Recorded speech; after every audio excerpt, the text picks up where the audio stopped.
Have you ever felt like the world moved on, but you didn't? Like there's a gap in your memory, not days, but reality itself? Everyone seems fine, but deep inside, you know something changed in 2020. And the worst part, you're the only one who remembers nothing. You keep saying everything changed after 2020, but you can't quite explain what. It's like waking up one day and realizing your reflection doesn't match your memory. Something's off. People act like they remember it all.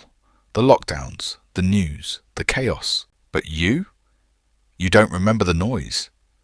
You remember the silence that followed, the shift, the part after the part they keep talking about. Conversations started sounding artificial. Memories began to rearrange themselves. And suddenly, people who used to matter just didn't feel real anymore. What if I told you something did happen in 2020?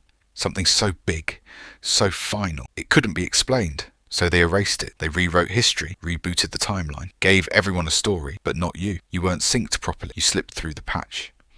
And now, you're remembering the wrong version of reality. That's why you feel disconnected. That's why nothing makes sense anymore. You're the glitch. You were never supposed to carry this memory. And now that you're asking questions, they're coming for the backup.